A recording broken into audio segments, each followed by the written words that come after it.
इस कार्यक्रम के पुण्यार्जक हैं आयोजक एवं निवेदक ज्ञान विद्या चातुर्मास समिति 2023 सकल दिगंबर जैन समाज Ahmedabad, Kataria automobiles private limited Ahmedabad.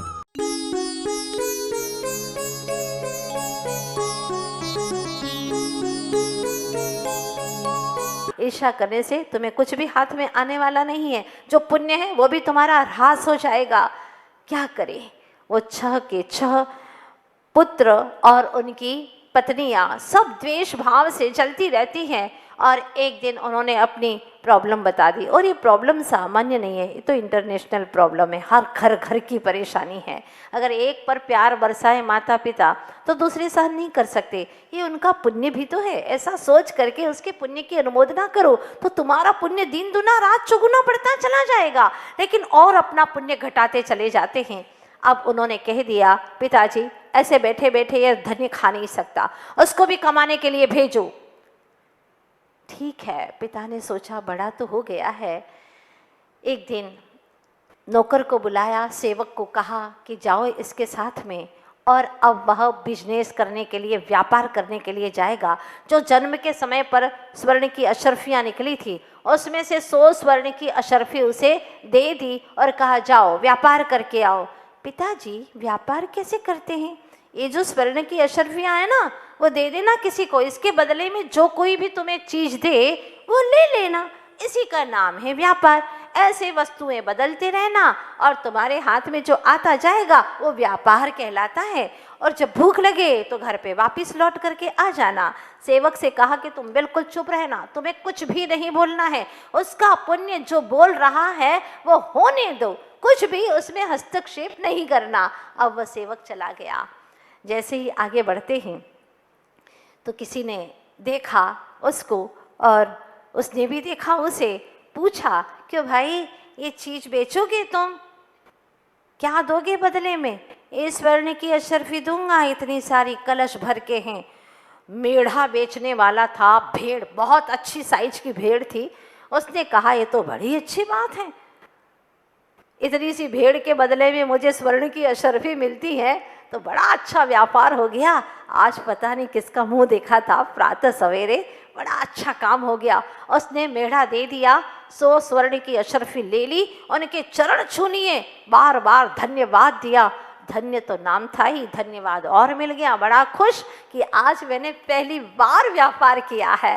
बड़ा खुश हो जाता है, फिर आगे बढ़ता है और व्यापार को आगे बढ़ाना है। पिता ने कहा है कि व्यापार को तुम्हें अच्छे से करके आना है। सब भाई भी व्यापार करते हैं, तुम तो कुछ करते ही नहीं हो। सबने कहा है बार बार, तो मुझे भी अच्छे से व्यापार करना है। एक बैलगाड़ी जा रही थी, पुरानी थी, वो बैलगाड़ी जा रही थी। उसने कहा बैलगाड़ी बेचोगे? उसने कहा हाँ बेचनी तो है मुझे, पर बदले में क्या दोगे? ये मेढ़ा दूंगा तुम्हें। नौजवान और हट्टा कट्टा, इतनी अच्छी साइज है उसकी। बड़ा खुश हो गया बैलगाड़ी वाला। सोचा कि मेरी तो पुरानी बैलगाड़ी से कुछ आने वाला है ही नहीं, लेकिन ये तो मेढ़ा दे रहा है, बहुत अच्छी बात है, बदल दो। उसने झट से बदल दिया, बैलगाड़ी दे दी। बड़ा खुश था, धन्य, और उसने भी धन्यवाद दिया। अब आगे और जाता है तो एक व्यक्ति, पलंग की फ्रेम थी खाली, वह ले करके जा रहा था। बड़ा दुखी था, गरीब सा दिखाई दे रहा था। उसने पूछा दोगे ये चीज, मुझे बेचोगे, व्यापार करोगे मेरे साथ में? मैं तुम्हारे साथ में व्यापार करना चाहता हूँ, क्या दोगे बदले में? मैं तुम्हें पूरी बैलगाड़ी दूंगा। तो उसने सोचा मन ही मन, कितना पागल व्यक्ति है, पुरानी पलंग की फ्रेम मांग रहा है और पूरी बैलगाड़ी मुझे देना है। हाँ हाँ हाँ मैं देना चाहता हूँ, ले लो आप, बहुत अच्छा बहुत अच्छा। इस तरह से बड़ा खुश होकर के वह पुराना पलंग की फ्रेम उसको दे देता है। 4 डंडियाँ थी और पाए थे और कुछ तो था ही नहीं।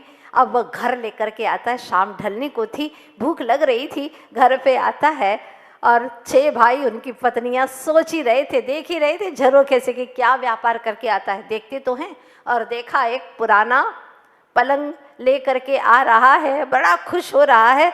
6 भाई बहुत ही उसकी मजाक उड़ाते हैं, हंसते हैं, बहुत हंसते हैं, अट्टहास करते हैं और उसकी खिल्ली उड़ाते हैं। लेकिन धन्य कुमार को कोई फर्क नहीं पड़ा। वो किसी की बात का बुरा मानता ही नहीं था, उसे गुस्सा आता ही नहीं था, बड़ा पुण्यशाली जीव था।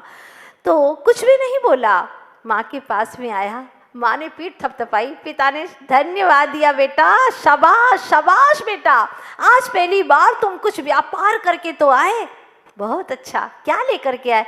पिताजी मैं ये पलंग लेकर के आया हूँ। बहुत अच्छा। माँ बहुत खुश हुई, बहुत खुश हुई, और सारे भाई पास में आ गए।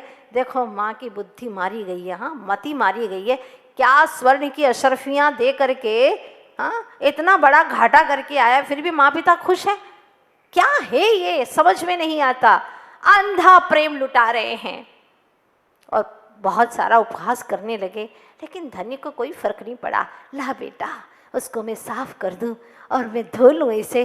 जैसे ही माँ उसको लेकर के बैठती है और हंसते हैं, देखो ये पुराने पलंग को धोने बैठी बुढ़िया की तो मति खत्म हो गई है, सठिया गई है।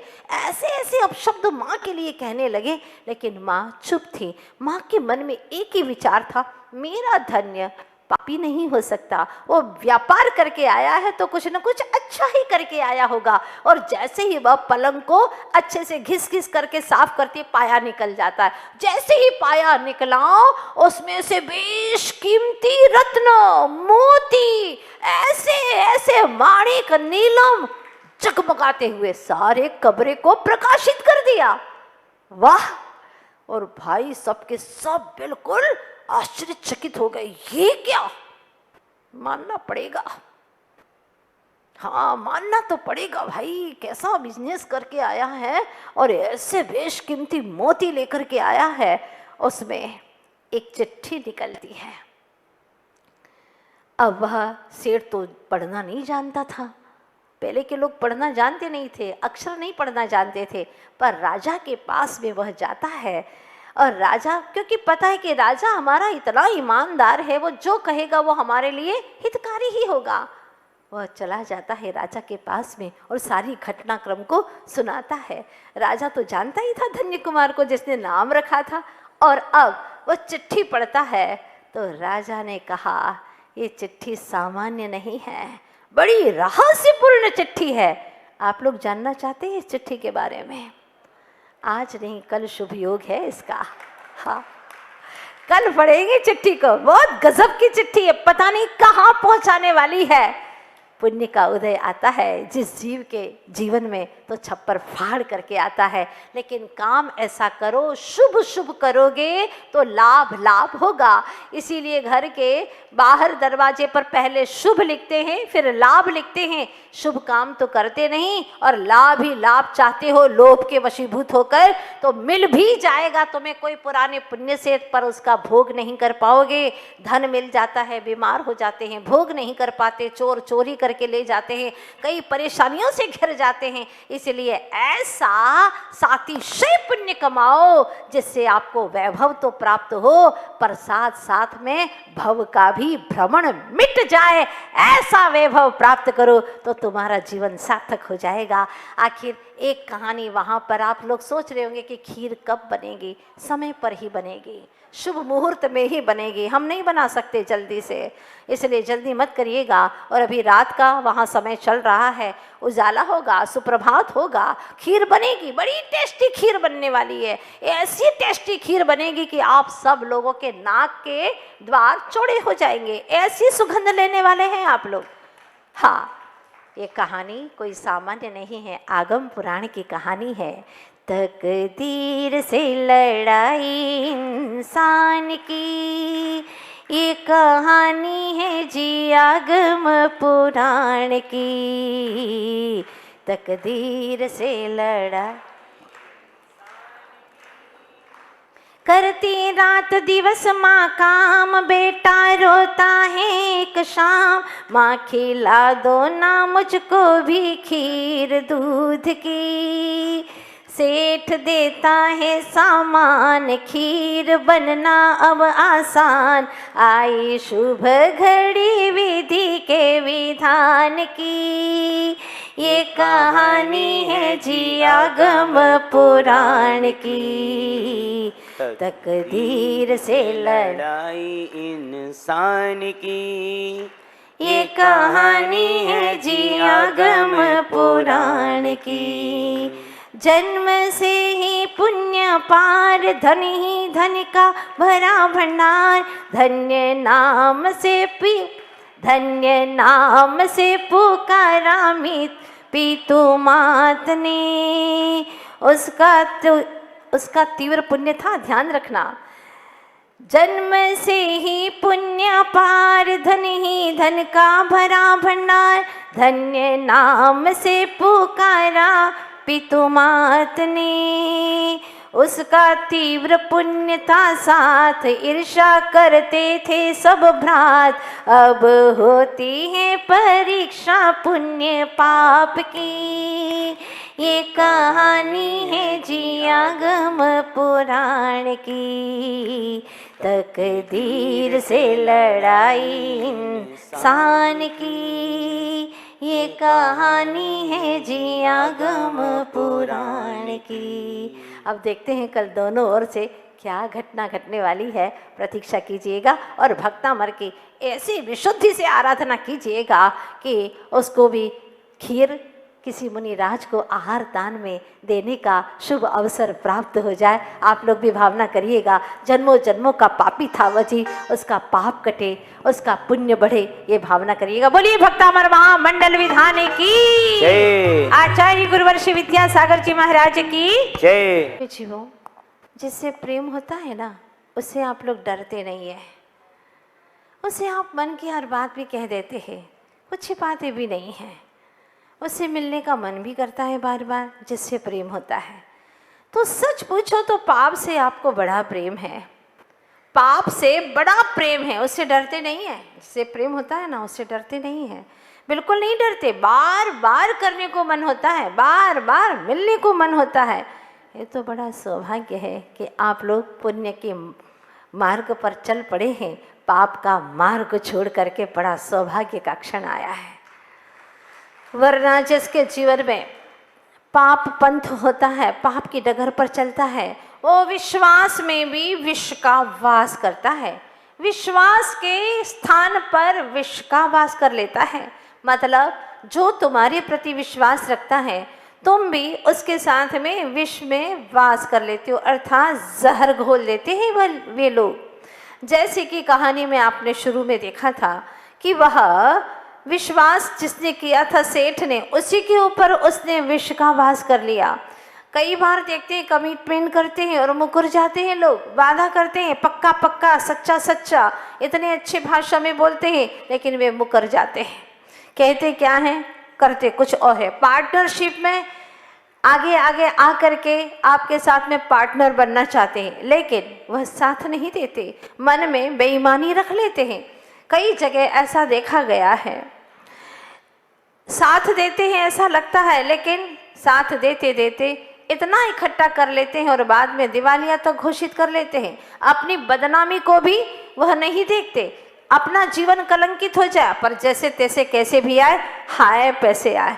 आपने देखा होगा कई सीरियल में कि जो हमारे अपने ही ग्रुप के लोग थे, वह अन्य दुश्मन के ग्रुप में मिल जाते हैं और अपने यहाँ की हर योजना को वहाँ पर बता देते हैं। बड़े बड़े राजे महाराजे हार गए, ऐसे ही हार गए, क्योंकि अपने लोगों ने जो वादे किए थे वो तोड़ दिए। ऐसा ही होता है और इस कहानी में भी कुछ ऐसा ही हुआ है। वास्तव में पापी का मन है ना, वो हमेशा पाप में ही जाता है, पुण्य कार्यों में लगता ही नहीं।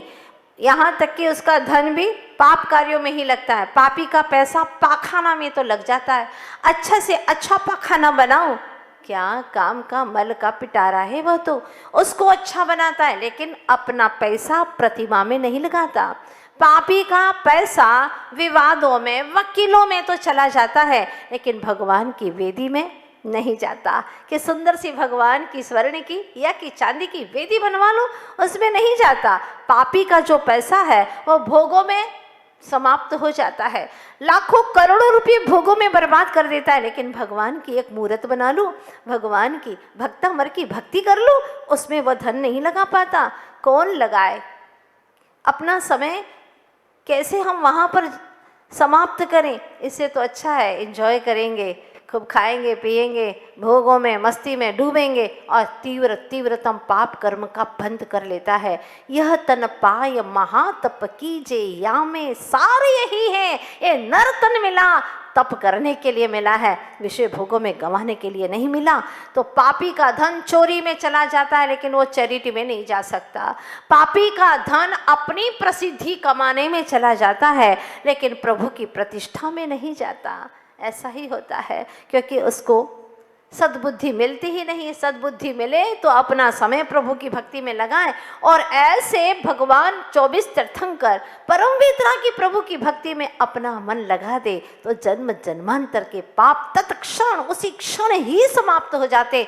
इतनी शक्ति है भगवान की भक्ति में। वरना कई बार पापी जीव योजना बनाता है, बड़ी बड़ी लंबी लंबी योजना बनाता है, जैसे कि कहानी में उस व्यक्ति ने भी बनाई थी। शुरुआत में जब योजना सफल नहीं होती है तो वह कभी कभी निमित्त को दोष दे देता है, तो कभी कहता है मैंने योजना ही गलत बना ली, मुझे ऐसी योजना बनानी ही नहीं चाहिए थी। तो कभी कहता है मुहूर्त ही गलत था, जिस कार्य को मैंने शुरू किया था जिस वक्त वो मुहूर्त ही ठीक नहीं था। तो कभी निमित्त पर, कभी योजना पर, कभी मुहूर्त आदि आदि पर वह दोषारोपण करता रहता है। तो कभी कभी कहता है गवर्नमेंट का इसमें कुछ न कुछ गड़बड़ी हुई है, पर को दोष देता है लेकिन अपने उपादान को सुधारने का प्रयास नहीं करता।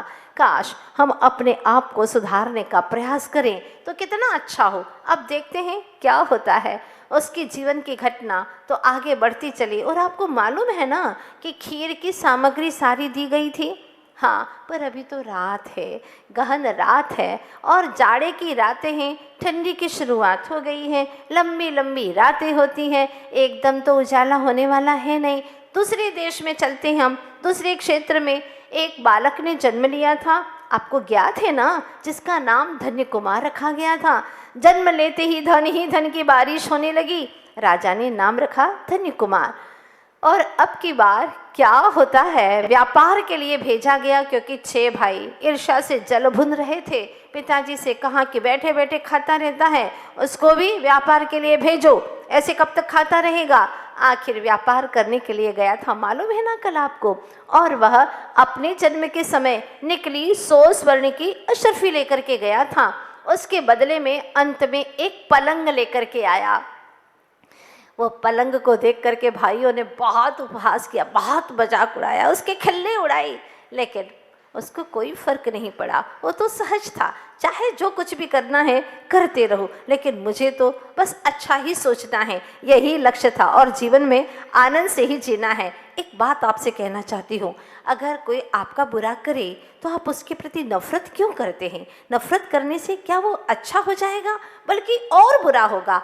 आपको वो अच्छा नहीं लग रहा है इसीलिए तो नफरत कर रहे हैं ना। तो एक बात ध्यान रखिएगा, नफरत करके क्यों बढ़ाते हो अहमियत उसकी, नफरत करके क्यों बढ़ाते हो अहमियत उसकी। माफ करके मान घटाने का तरीका भी अपना लो, माफ कर दीजिए ना उसे, आपका भी दिल स्वच्छ हो जाएगा, उसका भी मान घट जाएगा, वह भी आपसे द्वेष नहीं करेगा। इसीलिए बेहतरीन तरीका है स्वयं को सुधारने का भी, औरों को सुधारने के लिए भी हमारे जिनेंद्र भगवान ने कहा है। और एक बात ध्यान रखिएगा, जब आप बहुत छोटे होते हैं,